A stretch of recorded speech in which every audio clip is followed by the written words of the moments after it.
Buen día, Dios les bendiga nuevamente. El gusto, el deseo de estar con ustedes, y vamos a hacerlo en este día. Vamos a Efesios capítulo 4, del versículo 17 al 24. Efesios capítulo 4, verso 17 al 24, que dice: Esto pues digo y requiero en el Señor, que ya no andéis como los otros gentiles que andan en la vanidad de su mente, teniendo el entendimiento entenebrecido, ajenos de la vida de Dios por la ignorancia que en ellos hay, por la dureza de su corazón, los cuales después que perdieron toda sensibilidad, se entregaron a la lascivia para cometer con avidez toda clase de impureza, mas vosotros no habéis aprendido así a Cristo, si en verdad le habéis oído y habéis sido por él enseñados conforme a la verdad que está en Jesús. En cuanto a la pasada manera de vivir, despojaos del viejo hombre que está viciado conforme a los deseos engañosos, y renovaos en el espíritu de nuestra mente, y vestíos del nuevo hombre creado según Dios en la justicia y santidad de la verdad.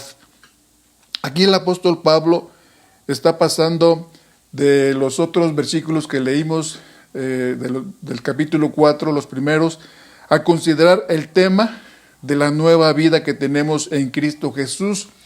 Incluso aquí, como título de este pasaje, dice la nueva vida en Cristo. Y nos habla de un andar digno. Dice: yo pues preso en el Señor, os ruego como andéis, o que vivamos como es digno de la vocación con que fuimos llamados.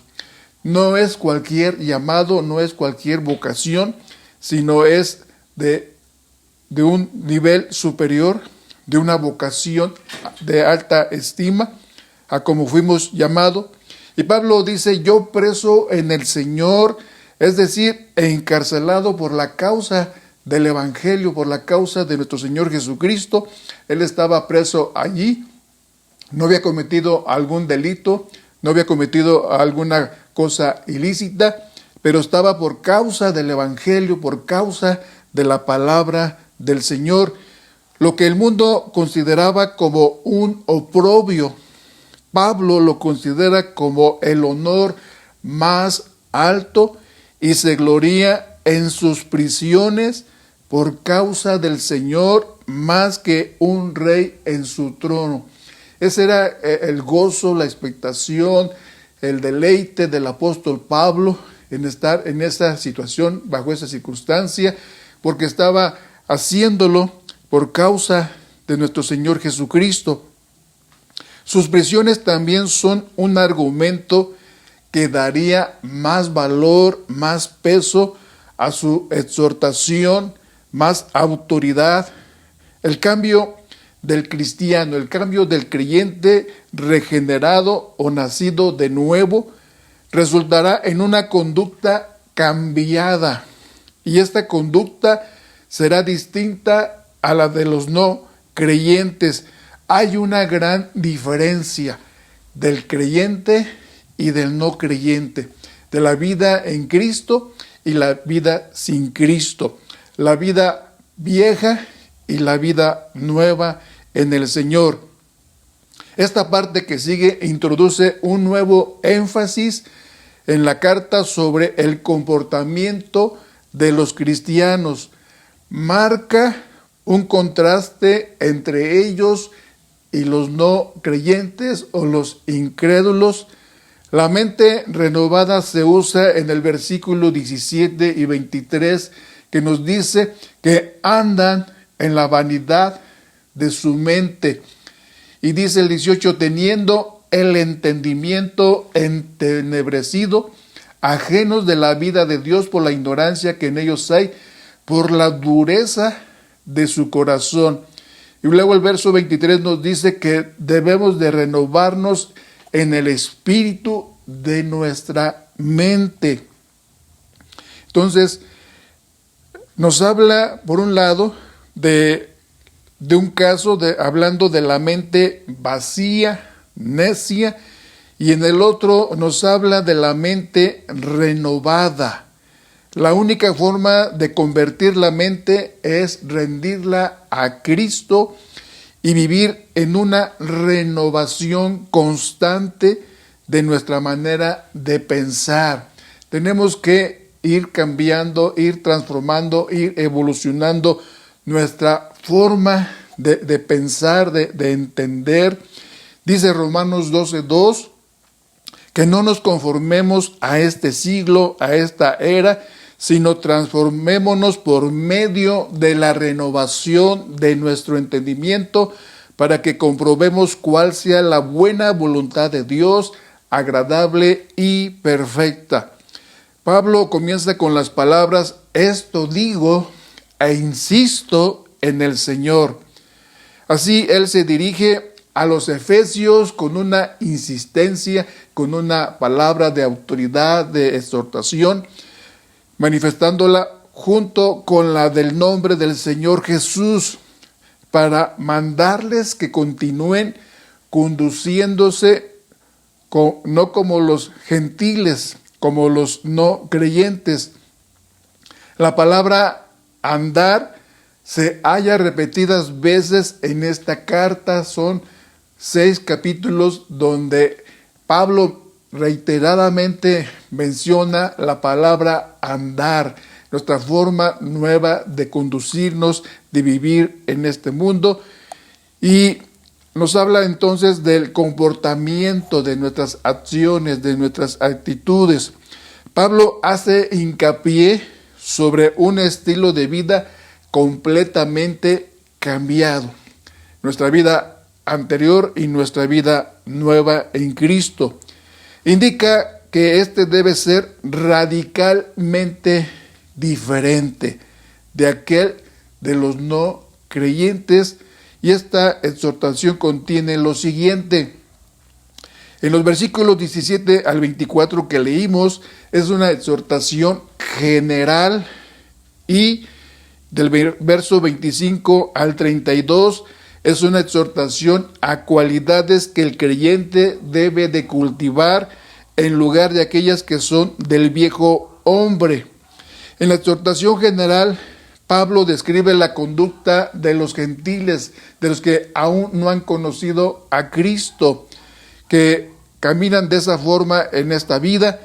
Esta conducta incluye la vanidad, dice, de la mente, el entendimiento entenebrecido, o sea, oscurecido, la ignorancia, la dureza del corazón, la pérdida de la sensibilidad, la sensualidad y toda clase de impureza. Resumiendo estos versículos del 17 al 24.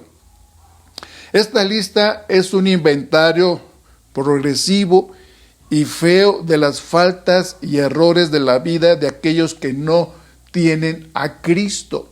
Tú y yo, por la gracia, por la misericordia, por el favor de Dios, conocemos a Cristo, y esta debe ser nuestra expectativa, nuestra nueva forma de vida. Entonces, la vanidad, dice, de la mente, y el entendimiento entenebrecido. El enajenamiento se refiere a alejados de Dios por la ignorancia, y la callosidad, sensibilidad perdida y sensualidad e impureza. Esto es lo que más resalta en el hombre que no tiene la nueva vida que es en Cristo Jesús. Así fue la vida pasada, la vida anterior de la iglesia en Éfeso. Pablo dice: y Él nos dio vida, y él os dio vida a ustedes cuando estaban muertos en sus delitos y pecados, en los cuales, dice, anduvieron en otro tiempo, siguiendo la corriente de este mundo, conforme al príncipe de la potestad del aire, el espíritu que ahora opera en los hijos de desobediencia, entre los cuales también nosotros vivimos en otro tiempo, en los deseos de nuestra carne, haciendo la voluntad de la carne y de los pensamientos, y éramos por naturaleza hijos de ira, lo mismo que los demás, que recientemente habían salido pues de todo este mundo, de toda esta forma de pecado, de vivir, del paganismo, para convertirse al Señor, a un estilo de vida que ha quedado ahora marcado en la nueva naturaleza que Cristo está siendo formado en nosotros, su carácter, su naturaleza divina. Y dice el versículo 17, la vanidad de sus mentes. ¿Qué significa esto? Significa una mente que abriga pensamientos vacíos, sin valor e indignos. Vanidad es igual a presunción, vanagloria o necedad. Mente significa también sentido o entendimiento, o sea, la facultad intelectual del ser humano. A eso se refiere en cuanto a la mente. Andar en la vanidad de la mente es estar sin sentido moral ni espiritual. Tiene un resultado trágico, un entendimiento opacado, oscuro, que produce pensamientos cada vez más bajos y actitudes inmorales. Van unida con esta confusión intelectual, la ignorancia y la dureza del corazón van de la mano, que alejan a uno del ideal que Dios ha diseñado para el hombre, para la humanidad. La ignorancia es la consecuencia de una mente vacía y envanecida y de un corazón sin sensibilidad moral. La fatuidad o necedad de la mente y la terquedad del corazón producen una vida que no conoce a Dios ni da cabida a sus propósitos. Cuando hablamos del corazón no estamos hablando del órgano en sí, sino de la personalidad de la persona, del ser humano. Entonces, habla de la mente y habla del corazón. Así es la descripción de la conducta de los no creyentes, que Pablo amonesta a los efesios a abandonar definitivamente, porque resulta en la pérdida de toda sensibilidad moral y conduce a un fin vergonzoso, los cuales después que perdieron, dice, toda sensibilidad, se acalló su conciencia, se hizo insensible y conduce por tal motivo a un fin vergonzoso, los cuales después que perdieron esta sensibilidad, dice que se entregaron a la lascivia. ¿Qué significa esto?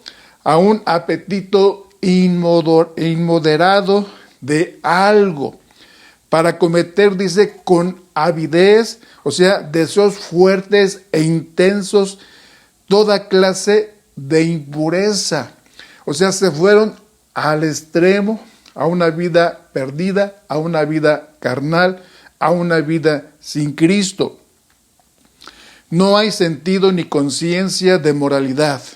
Al contrario, y peor aún, hay un abandono completo a la disolución y a la desvergüenza. O sea, esa es la parte de degradación del hombre sin Cristo, viviendo en la vieja forma de vida.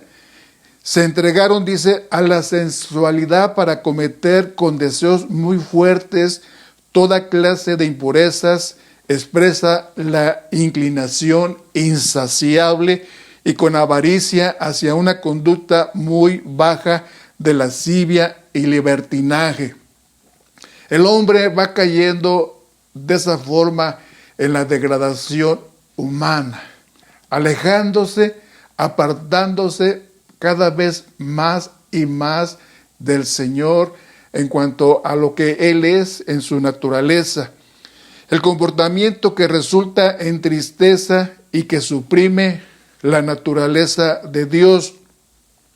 Los pensamientos inútiles de nuestra vida Los no creyentes han puesto sus mentes en las cosas de poco valor, que para ellos de alguna forma en esta vida lo que tiene más valor, más peso, es lo material, las riquezas y cosas que en esta vida hay, que son un medio para vivir, pero no es el fin. Por lo cual ellos le dan toda la importancia, todo el valor y todo el peso en su corazón. Piensan más en lo temporal que en la realidad de la eternidad. Y debemos de ver las cosas a la luz de la eternidad, porque esta vida es temporal, es pasajera y tiene un tiempo en esta tierra. Pero los que estamos ahora en Cristo, vemos las cosas a la luz de la eternidad, a una vida mejor, a una vida en Cristo Jesús. Un hombre debe comparar el valor de un alma con el valor de su dinero. Debe de sopesar qué vale más, qué pesa más, el alma o el dinero. El futuro de un hombre está arraigado en sus pensamientos.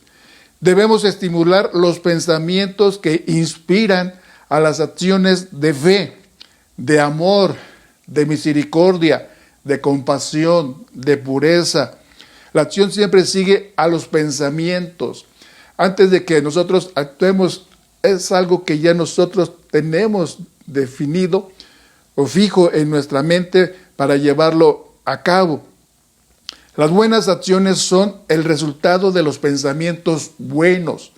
Las malas acciones son el resultado de los pensamientos malos. ¿Cómo podemos desarrollar pensamientos útiles? Hagamos un tiempo en el que podamos estimular los pensamientos de Dios. Hagamos una lista de los pensamientos positivos que inspiran tu vida hacia Dios. Y meditemos durante el día en los versículos que inspiran tu fe. Cuando la mente está bajo el control del enemigo, está siendo entenebrecido, está siendo ajeno a la vida de Dios por la ignorancia que en ellos hay y por la dureza del corazón. El poder del enemigo gana el control por medio de la mente. La mente es el terreno, es el campo de batalla donde se libra esta lucha, esta guerra, esta batalla de pensamientos, entre los pensamientos que vienen de Dios y los pensamientos que vienen de Satanás. Pero tú decides qué pensamientos abrazar o qué pensamientos rechazar. La mente que no tiene la influencia del Espíritu es un instrumento que el enemigo puede controlar. La palabra de Dios es un filtro. Si estamos bajo la influencia de la palabra, no podrán penetrar las palabras del engañador. Pablo nos dice que la primera raíz que el diablo usa para controlar al hombre es a través de los pensamientos. Por lo que si el hombre piensa solamente en las cosas del mundo, el enemigo comienza a controlar las mentes completamente. La clave para estar bajo el control del Espíritu es activar la mente en dirección a las cosas del Espíritu Santo. Bien, pues hasta aquí dejamos este estudio. Te invito a que leas todo el capítulo 4, lo medites y lo reconsideres. Que Dios te bendiga. Un abrazo. Bendiciones.